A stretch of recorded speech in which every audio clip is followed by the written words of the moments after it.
Salut les mordus de hockey, bienvenue au show ou du hockey. On en mange à pleines dents. Salut Ced, comment ça va? Salut, ça va toi? Ça va super bien. Bienvenue à l'épisode 2 en fait. Là. On fait la suite de notre top 25 des prospects du Canadien. Donc, on enchaîne tout de suite avec Ced, Yes. notre On prochain parle, joueur. on parle d'un gardien pour commencer. Comme on Mhm. avait dit dans l'autre épisode, on allait en parler pas mal. Bon, je pense qu'on en a 3 dans cette liste-là. Yes, c'est le nerf de la guerre des gardiens de but. C'est ça. Ça va se battre pour avoir une place dans la Ligue américaine, ça c'est clair. Là, en ce moment, là, on parle de 20 à 16 là, aujourd'hui. Oui. Donc, Yevgeny Volokin, Mhm. c'est un Russe. Est-ce qu'il va se rendre dans la Ligue nationale? Je ne le sais pas, mais il y a beaucoup de personnes qui commencent à en parler, Oui.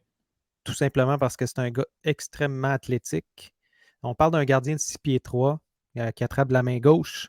Il a été repêché 144e là, cette année, donc en 2023. C'est un gardien de but que personnellement, je n'ai pas vu beaucoup de choses sur lui, mais de ce que j'ai vu, c'est qu'il est très athlétique. C'est un gardien qui est quand même capable de, en fait, de bien se déplacer puis de couvrir bien le bas du filet. Mais son gros problème, c'est les rebonds. Donc, son problème, c'est quand il tire le touche, ça rebondit dans l'enclave, Oui. c'est ultra dangereux. C'est sûr qu'en KHL, en MHL, c'est moins grave. Là. Les joueurs Oui. sont un petit peu moins, en règle générale, sont un petit peu moins forts. Là. On ne parlera pas de joueurs comme Mishkov, là, mais, Non, c'est ça. mais c'est sûr que ça va être la chose à améliorer de son côté. Là. Moi, de ce que j'ai pris comme note de ce joueur, de ce gardien-là, c'est que même si on en connaît peu, c'est qu'il il a vraiment bien paru là, dans la MHL. Au niveau statistique, sa moyenne, c'est de 2,12 buts par match. Puis il y a une Excellent. moyenne de 927. 927, ça veut dire, en termes de milliers, là, de 1 étant 1000. Donc, sur 1000 tirs, il en arrête 927. Grosso modo, c'est ça que ça veut dire. Ce qui est souvent Puis ça, ramené à 9,2 sur 10. Là. C'est ouais, beaucoup c'est plus ça. que On va dire 9 points. Ben, on va dire 9. 927 ou Ça, là. 9,2. Exact. Dans un sens, c'est un gardien qui est très bon en termes de sa moyenne, surtout en MHL, qui sont plus des joueurs de type Ligue américaine. C'est pour ça que je le verrais là, potentiellement arriver d'ici 2 ou 3 ans. Donc, selon le contrat qu'il va signer évidemment dans la Oui. KHL, s'il joue cette année en KHL, il risque de signer la longueur, on ne le sait pas. Quand est-ce qu'il va venir? Ça pourrait être à On ne sait pas 25 non ans. plus. C'est ça. Moi, c'est ça. C'est pas vraiment grave rendu là. Ça reste un gardien qui doit, de toute façon, acquérir beaucoup de connaissances, même si c'est un jeune très intelligent puis qui est Oui, très athlétique. Il y a les deux qualités qu'on ne peut pas vraiment apprendre à un gardien là, en ce moment. exact. Puis, tu sais, certains disaient déjà que c'était peut-être un vol là, du dernier Ouais. draft, là, ce gardien de Mhm. but-là. Donc, quand même, certaines attentes, puis certains dépisteurs ici et là qui voient beaucoup de choses positives en ce gardien de but-là. Ça pourrait faire un peu à la. Je vais vous sortir deux noms, là, deux comparatifs. Pas nécessairement au niveau de son style, parce que comme encore là, on ne l'a pas vu jouer, là, on va être Non. honnête. Là. Sauf que ça pourrait faire un peu à la Thomas Vaucoun. Il y a plusieurs années avec le Canadien, un gardien de but que personne n'a vu venir, que personne n'avait entendu parler vraiment, puis qui finalement a eu une belle carrière dans la Ligue nationale. Mais ça Ouais. pourrait très bien être Volokin. Vous Il a pouvez le joué avec voir les comme ça. Panthers, hein? Mm-hmm. Beaucoup, il avait Il a joué joué avec avec les les Panthers. Panthers. Il s'est promené pas mal. Là. Je pense qu'il Ouais. avait fait Nashville aussi. Puis en tout cas, mais il a eu quand même une belle carrière dans une coupe d'équipe. Donc, 2 troisièmes gardiens là, dans un échiquier de Ligue nationale. Là. Mais surtout sur le fait d'arriver sur le tard. Là. C'est mon Ouais. idée, tu sais, un peu sorti de nulle part, arriver sur le tard, puis crème, finalement, c'est quand même un excellent gardien de but. Tu sais. Puis l'autre comparatif, tu as dit qu'il donne beaucoup de rebonds. Souvenez-vous, il y a 2 ans, à l'arrivée de Samuel Montembeault, à quel point il donnait des rebonds phénoménaux puis qui était toujours déporté de son filet. Mm. C'est quelque chose qui s'apprend quand même facilement et rapidement quand tu travailles fort là-dessus. Donc, avec un côté très athlétique, un gardien de but va toujours arriver à peut-être mieux négocier ces situations-là de rebond parce que justement, il est très athlétique. C'est souvent un point fort. Ça, c'est plus technique au niveau gardien de but, là, mais c'est souvent un point fort de ces gardiens-là. Des gardiens un peu plus de réflexe, souvent. Des gardiens Ouais, athlétiques, exact. peut-être moins techniques, ce qui fait en sorte qui donnent beaucoup de rebonds, dans le fond. Ouais, C'est des gardiens un peu plus à l'instinct puis au réflexe. Marc-André Fleury est un gardien de ce type-là. C'est pour vous donner des comparatifs là, au niveau de quel type de gardien de but. Et Carey Price est un gardien très technique. ouais, c'est l'inverse. C'est deux extrêmes, si on peut dire comme ça. Donc, Volokin, il est plus vers l'axe de Fleury, mais ça ne veut pas dire que ça ne s'apprend pas un petit peu plus de technique, dans le fond, puis de donner moins de rebonds. Donc, tout dépend du coach des gardiens de but qu'il va avoir en Russie. Là. Exact. C'est là la problématique là, pour nous, en fait, pour notre équipe Mordu de hockey, c'est de.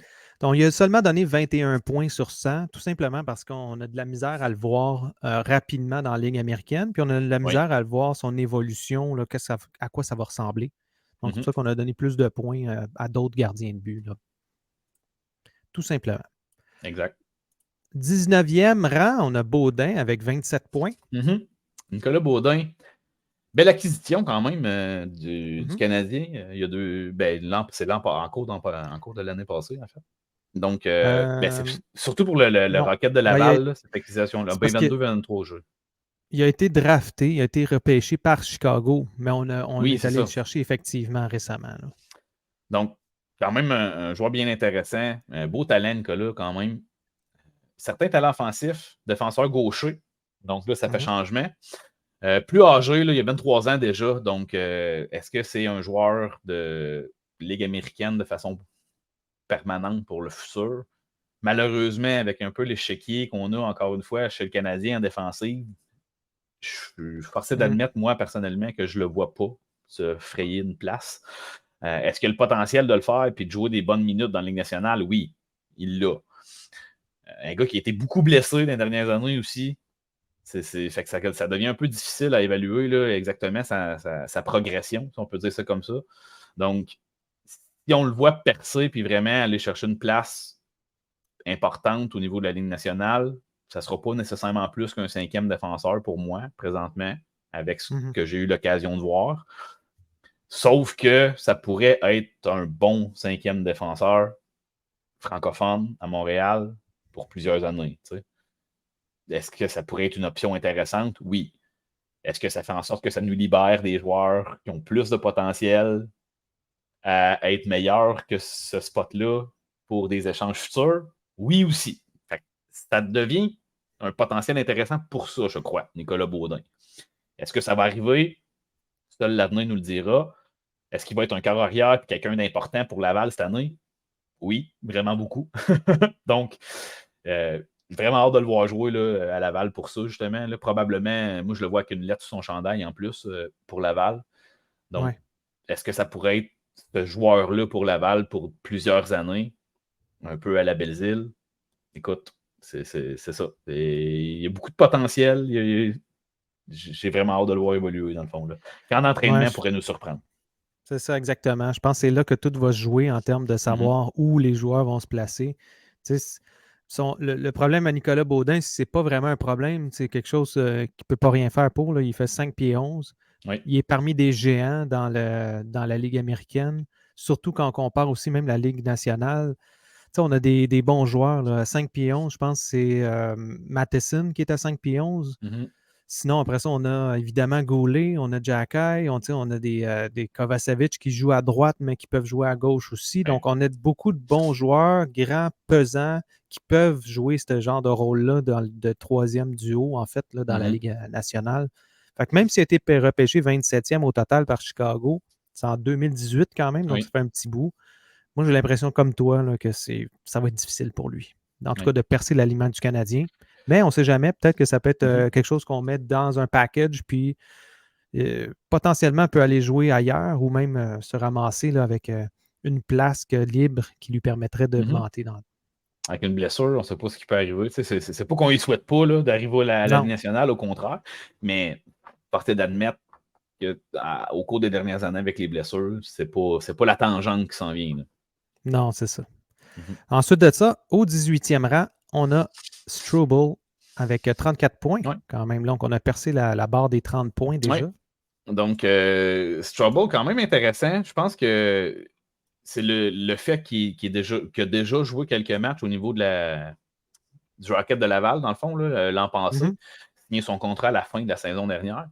Je pense que c'est beaucoup ça. Et son gabarit, dans le fond. Là. Ouais. Je pense que c'est deux choses qui nous excitent un petit peu là, au niveau de Strubble. Très Donc, puissant, 6 pieds, 194 livres, défenseur gaucher. Donc, on est beaucoup dans la défensive. Hein. On parle de profondeur en défensive chez le Canadien. Au niveau des derniers drafts, là, ça a vraiment été là. Choix de deuxième tour en 2019 pour Strubble. Donc, quand même un choix assez élevé. Donc, c'est pas pour rien qu'on a certaines attentes envers lui. Bon, au niveau de ses talents plus particuliers, je pense que c'est beaucoup plus défensif qu'offensif. Là. Donc, un défenseur qui est probablement un peu plus du style stay at home, là, si on peut dire ça comme ça. Al Gill. Ouais, oui, ça pourrait être une bonne comparaison, définitivement, Seb. Un peu moins grand. Oh oui. Un peu moins grand qu'Al Gill. Un bâton peut-être 6 pouces moins long. Ouais, c'est ça. Mais pourrait très bien espérer. Ben, en fait, si vous avez regardé nos épisodes, si vous nous suivez depuis le début, vous voyez tous deux que ben, vous pouvez savoir déjà que moi-même et Seb, on voit Strubble jouer avec Mailloux cette année avec Laval. Donc, ça pourrait être une paire vraiment dangereuse et monstrueuse pour le Rocket de Laval.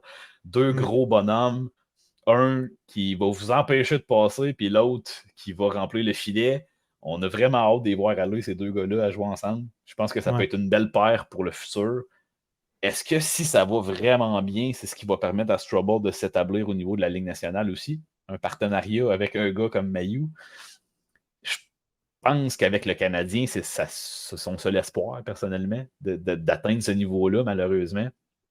Donc, de Encore se une coller fois, à un bon joueur offensif, droitier, pourrait justement pour l'aider à... forcer le Canadien à bouger quelqu'un d'autre à sa place, Ouais. dans le fond. C'est dans cette optique-là. Là. Donc, selon moi, c'est son seul espoir de porter l'uniforme du Canadien à long terme. T'sais. Donc, est-ce que c'est un défenseur qui peut jouer dans la Ligue nationale, par exemple? Je pense que oui. Dans plusieurs équipes de la Ligue nationale, il pourrait probablement être plus élevé que ça sur la liste, encore là, à cause de la profondeur, à cause de. On va vous le dire souvent, là, mais c'est ça. Dans notre top 5, il y a déjà 2 défenseurs là, puis c'est ça. Là, il y a beaucoup de défenseurs en haut de ça encore. Mais c'est ça. Strubble, super beau potentiel. Probablement assez excitant à voir jouer à Laval. Donc, si vous avez l'opportunité, vous n'êtes pas loin, vous êtes à la Rive-Nord, vous allez avoir du fun d'avoir joué ces deux gars-là ensemble, Mailloux, Strubble, vraiment. Ben, cette année, je pense que ça va être ça. Là. Ça va être tous les jeunes en émergence qui arrivent en même temps parce que Bergevin avait tellement de choix au repêchage qu'il en a lancé partout là, des dards. Là, puis il y en a pas mal qui ont pogné finalement. Là, une fois qu'il est parti, finalement, en rétrospective, on regarde ça puis on se dit des gars comme Strubble, il y avait peut-être raison que c'était un gros bœuf de l'Ouest. Exact. C'est un Américain qui est très puissant puis que, bon, il n'est pas 6 pieds 3, 6 pieds 4, mais il est imposant sur la glace quand même, comme un gros joueur. Là. Oui, mais c'est ça, il frappe pesant. Ouais, quand il s'impose physiquement, ça n'a pas l'air d'être doux, disons. Non, Et, vous allez. Point intéressant que tu mentionnes là, en lien avec Bergevin, dans le fond, là, tous les dards qu'on a lancés. Ce qui est le fun en ce moment, puis ce qui était un peu excitant avec le Canadien, c'est que oui, il a lancé plein de dards qui ont touché des cibles, mais ce n'est pas des cibles d'élite. Aucune cible d'élite. Et là, on a des beaux flashs de certains joueurs ici et là. Puis là, j'ai l'impression qu'un peu les partisans, ils s'excitent envers un, envers l'autre, puis on devient un peu avec le goût des garder, puis de s'attacher à ces gars-là. Mais c'est tous des gars qui n'ont pas de place dans une équipe de la Ligue nationale. Pareils, c'est tout au même niveau. Exact, on ne pourra pas tout garder ces joueurs-là. J'ai l'impression que les gens ont tellement de la difficulté à se faire à cette idée-là. C'est pas pour rien qu'on va vous parler qu'il va peut-être forcer la main à Kent Hughes d'échanger un autre joueur comme Harris, comme Goulet, parce qu'il va tellement être bon avec Mailloux que c'est lui qu'on veut avoir avec Mailloux, puis pas quelqu'un d'autre, dans le fond. Fait, oui, on les aime, ces gars-là, gang. Je comprends, là, on les aime, ces gars-là, mais à un moment donné, là, on va les voir disparaître. Là. C'est juste normal, c'est l'évolution d'une équipe de hockey. Ben, tu sais, quand on regarde ça... C'est ma parenthèse. Non, mais c'est une super bonne parenthèse parce qu'effectivement, quand on regarde, exemple, le Canadien de là 5 ans, c'est pas du tout ce qu'on voit maintenant. Donc, c'est sûr que ça va bouger, puis ça va bouger. C'est sûr que Goulet, je ne veux pas le voir partir. Là. C'était notre meilleur C'est pas ce qu'on défenseur souhaite, on l'année aime ça. Là. passée. On aime ça le voir aller, puis on l'aime. Là, Ouais, en termes de jeunes joueurs, c'était notre Mhm. meilleur. Là. C'est sûr que Matheson a repris le flambeau là, quand il est revenu après sa Ouais. blessure, mais ça reste que c'est un joueur extrêmement avec beaucoup, beaucoup de potentiel. Puis effectivement, Goulet pourrait se faire tasser, pourrait se servir de chip pour aller chercher un attaquant. Puis à ce moment-là, Struble, s'il est assez Ouais. fort, pourrait prendre la place sur une deuxième ou une troisième paire. Puis ça devient un peu équilibré aussi les choses, de pas tout avoir le monde du même niveau. Ça, Mhm. c'est une Au question de niveau, savoir. au niveau du cap salarial, c'est important ce que tu viens de dire, Ouais. Seb. Oui, exact. Là, parce que là, on a Matheson qui est quand même bien payé. Éventuellement, Goulet va demander plus. Est-ce qu'on va le garder? Est-ce qu'on va l'échanger? Puis c'est juste une question de philosophie. Est-ce qu'on garde un vétéran comme Matheson ou est-ce qu'on donne le flambeau à Goulet sur une première paire ou sur. C'est ça qui va faire la différence, en fait. Oui. Puis c'est toutes des choses que, écoute, là, moi, je vois les 3-4 prochaines années du Canadien tellement excitantes à cause de ça. Ouais, Spécifiquement vraiment. à cause de ça, en fait. Vraiment. Donc, en 17e place, on a Quentin Miller. Donc, Quentin, parce que c'est un Québécois, eh bien oui. Oui. Donc, avec 36 points. Donc, Quentin Miller, ça reste un gardien qui a joué comme deuxième gardien avec les Remparts de Québec. Mais malgré tout, là, il a réussi à se démarquer beaucoup en termes de gardien de but avec les Remparts. Peut-être vous pourrez dire que les Remparts avaient une grosse équipe cette année-là, mais ça ne change pas le fait que c'est un gardien qui est extrêmement bon, extrêmement rapide. Puis il est très, très fort mentalement. Là, pour être capable de ne pas jouer pendant 3 parties, puis après ça, prendre le flambeau, puis d'être on tout de suite. Vraiment. Mentalement, il faut être fort. Puis ça, c'est bon pour lui, surtout au niveau de la Ligue américaine. On ne sait jamais quand est-ce qu'il va jouer, est-ce qu'il va prendre la place. Parce que là, on a quand même Primo, Dobus. On a d'autres gardiens qui s'en viennent aussi. Donc, il y a des chances que Quentin Miller, ça soit difficile pour lui de percer le premier ou deuxième gardien dans la Ligue américaine. On ne parle même pas de la Ligue nationale. Là. Mais ça reste un gardien de 6 pieds 3, déjà 185 livres. Je pense que c'est le sweet spot des gardiens en ce moment, là, 6 pieds 3, 190 dans ce coin-là. Donc, il y a une bonne position VH. Un VH, c'est vraiment quand il est sur le coin au niveau des poteaux, donc il va être en mesure de bien couvrir, puis d'essayer de couvrir là, le petit spot au-dessus de l'épaule. Là. Donc, c'est un gardien qui est assez rapide pour bien faire ce genre de choses-là, donc de bien couvrir ses coins. Il est très, très efficace aussi avec ses jambières, donc il se déplace bien.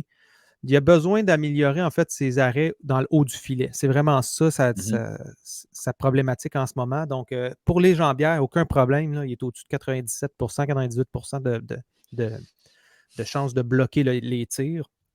Puis il récupère des rondelles libres aussi. Là, donc, il est très travaillant comme gardien. Là, ce qu'il faut regarder, c'est cette année, il va jouer avec les Remparts de Québec. Ça va être le premier gardien de but. Puis, il va jouer dans une équipe qui est diminuée par rapport à l'année passée. Fait qu'il va en manger des pucks. Là. Il va en recevoir des rondelles cette année. Puis c'est là, je pense que c'est intéressant pour lui parce qu'il va avoir du millage qu'il va commencer à ramasser. C'est super important pour un gardien. Là. Il y en a qui croulent sous la pression, là, mais il y en a d'autres que c'est ça qu'ils ont besoin. Là. Ils ont besoin d'être on tout le temps ou ils ont besoin d'avoir beaucoup de rondelles qui viennent pour pouvoir améliorer leur jeu. Dans son cas, je pense que ça va l'aider. Oui, définitivement, parce que clairement, juste de ne pas avoir le spot de numéro 1 l'an passé, c'est quelque chose qui fait en sorte que beaucoup de partisans du Canadien trouvaient le Canadien audacieux d'avoir repêché Quentin Miller, je pense, quand même. Oui. Cependant, c'est un jeune homme là, qui est un énorme potentiel, là, clairement. Puis, je pense que ce qui favorise un peu le Canadien dans ce choix-là de Quentin Miller, c'est que sa courbe de progression, elle va juste commencer, je pense, présentement. Exact. Donc, ça lui donne justement la chance d'avoir plus de rondelles cette année, d'avoir plus de parties comme gardien numéro 1 cette année, probablement l'an prochain aussi, au niveau junior majeur. Donc, il y a le temps de cuver, là. Il va avoir le temps de cuver, il va avoir le temps de maturer. Puis, écoute, dans 2, 3, 4 ans, est-ce que ça pourrait devenir justement ce gardien de but-là, le premier dans la Ligue à Laval? Je pense que clairement, oui. Ben, tu parles justement de sa courbe de progression. Puis je pense qu'on va commencer de plus en plus à en parler là, dans les prochains épisodes parce que ça va devenir important. C'est le plancher puis le plafond. Donc, quand un prospect est évalué, il est évalué beaucoup avec son plancher, mais aussi avec sa projection, sa courbe de projection. Est-ce qu'elle va atteindre un plafond plus élevé qu'on pense? Oui. Donc, plus son plafond est élevé, puis plus son plancher est bas, ben, plus c'est un joueur à risque. Oui. Donc, c'est souvent ce genre de joueurs ou de gardiens-là qui sont repêchés plus tard dans le repêchage. Pas nécessairement parce qu'ils ne sont pas bons, mais tout simplement parce que le plancher est trop bas encore pour déterminer est-ce que c'est un joueur qui va être dans la Ligue américaine, dans la Ligue, une Ligue en Europe. Est-ce qu'il va être. Si son plancher, c'est la Ligue nationale, ces joueurs-là sont souvent repêchés avant ces joueurs-là. Exact. Dans le cas de Quentin Miller, ben, on ne l'a pas vu encore assez jouer pour avoir une idée de son plancher, mais son plafond, il est très, très haut. Là. C'est ça. Donc, c'est ce qui me donne espoir avec ce jeune homme-là, en fait. C'est ça, exactement. Donc, ça fait le tour de Quentin Miller qui, allez le voir, si vous êtes dans le coin de Québec, là, allez faire un tour, allez voir un match ou deux, là, vous allez voir. Ou même si vous êtes à Shawinigan, si vous êtes à Rimouski, si vous êtes dans n'importe quelle ville, dans le fond, là, qui a du junior majeur, si Québec passe... Quand les remparts, Exact. Là, quand Québec va passer là, allez faire un petit tour, vous allez voir. Vous allez l'apprécier, je pense. Ah oui. 16e choix, c'est Emmett Croteau, avec 37 points, donc 1 point de plus que Miller, donc ils sont très près, un et l'autre. Mais c'est un goaler qu'on ne connaît pas beaucoup. Non, c'est ça. Je crois 6e ronde, lui, de son côté, l'année d'avant, donc l'an passé. 6 pieds 4 présentement, 209 livres. Donc, c'est quand même un poids lourd. Là. Si vous replacez les joueurs qu'on vous parle avant, les attaquants, les Simoneaux de ce monde et autres, c'est des 5 et 6, 170 livres. Là. On n'est pas dans le même monde. Non. Donc, Emmett Croteau, écoute, c'est le stéréotype là, d'un gros gardien de but qui prend de la place, puis qui est carré dans son filet, l'expression square au niveau technique, là, c'est le stéréotype de ça, présentement. Pas nécessairement des chiffres faramineux là, en USHL là, des dernières années, sauf que c'est en constante progression depuis les 3 dernières années. Donc, il est toujours meilleur d'année en année. C'est ce qui me laisse croire qu'il y a peut-être présentement, il est peut-être plus élevé au niveau du plancher que les 2 autres qu'on a parlé aujourd'hui. Est-ce qu'il est plus élevé au niveau du plafond, si on prend l'expression encore une fois? J'ai l'impression que, écoute, c'est sûr que là, j'ai plus vu jouer Quentin Miller déjà, que j'ai plus vu de vidéos de Quentin Miller que de les 2 autres. Si on parle des 3 gardiens de but qu'on a parlé aujourd'hui, je crois que celui qui a le plafond le plus élevé, je crois que c'est le Russe. Oui. Volokin. Je crois que c'est lui qui a le plus de potentiel de nous surprendre et d'avoir une carrière de superstar quasiment là, dans la Ligue nationale, peut-être au niveau de gardien de but. Ben, quoi qu'un gardien de but superstar, ça n'existe plus vraiment, mais bon, je pense que vous arrivez à saisir ce que je veux dire. Les Russes sont forts ces temps-ci. Oui, c'est ça. Ça doit aider. Tu sais. Exact. Puis, si on parle du gars qui a le plus de chances d'avoir un poste de deuxième gardien de but dans la Ligue nationale, je pense que c'est potentiellement Emmett Croteau, dans le fond. Fait que, c'est pas pour rien qu'il se retrouve un petit peu plus haut dans notre liste. C'est qu'il y en a un qui a beaucoup plus de risques, selon ce qu'on sait comme données présentement. Et il y en a un qui est beaucoup plus safe. Si on regarde sa courbe de progression présentement, c'est probablement le gars qui a le plus de chances de finir comme un deuxième gardien de but dans la Ligue nationale puis d'avoir une carrière d'une dizaine d'années au moins. Oui. Ben, je suis tout à fait d'accord avec ça. C'est sûr que ça reste un gros gardien, un peu à la Hellebuck. Exact. Donc, très square, très, très agile aussi. Ça peut faire penser à Ben Bishop aussi. Oui, c'est ça. Mais je trouve qu'il se déplace mieux, par exemple. Oui, tu as raison. Ben, encore là, Ben Bishop, quand il était plus jeune, ça allait quand même bien. Là. Dans ses belles années, au début, avec les sénateurs, c'était quand même un gars qui c'est ça, il était capable d'être assez vif là, dans le filet, malgré son gros gabarit. Exact. Mais ça reste que c'est un gardien on ne le sait pas. Là. Croteau, est-ce que ça va être le gardien de l'avenir du Canadien ou est-ce qu'il va être échangé rapidement parce que les places vont être limitées? Là. On s'entend qu'il y a 6 places au total maximum là, avec le Canadien pour jouer régulier. Le reste, c'est tous des remplaçants qui peuvent bouger d'une place à l'autre. Il va commencer à jouer en NCAA cette année. Donc, clairement, ça peut être quelque chose qui va nous donner un indice aussi. Là. Est-ce qu'il va être capable de s'adapter et de continuer sa progression au niveau de la NCAA? C'est clairement quelque chose qui va nous dire là, s'il y a plus de potentiel de se frayer un chemin jusqu'à la Ligue américaine, la Ligue nationale, du côté du Canadien. Disons.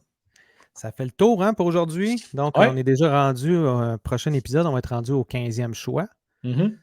Donc là, ça va être un petit peu plus intéressant. Là. On va commencer à avoir des joueurs qui potentiellement peuvent se rendre dans la Ligue nationale plus rapidement qu'on pense. Et non seulement ça, ça reste des énigmes parce que c'est encore des noms qu'on entend moins parler. Là. Oui. On parle souvent des 5-10 premiers, là, mais le top 15, là, de 15 à 11, il y a probablement des belles surprises qui pourraient se passer. Oui, je pense que honnêtement, oui, dans ceux qu'on a qui s'en viennent, il y a probablement quelques joueurs là-dedans qu'on ne voit pas nécessairement venir. Oui, exact. Donc, moi, je vous remercie beaucoup de nous suivre dans cette série spéciale sur les prospects. Merci. Thumbs up. On like, on suit si vous aimez ça. Puis parlez-on aux autres, voir, on ne sait jamais. Oui. Peut-être que ça va les intéresser aussi. Diffuser la bonne nouvelle. Oui, exactement. Donc, on vous laisse là-dessus, puis on se revoit la semaine prochaine sur le prochain épisode. On va parler du top 15, en fait, les 5 prochains, donc de 15 à 11, tout simplement. Merci beaucoup. Bonne journée. Salut, Julien. Bye bye. Salut, Seb.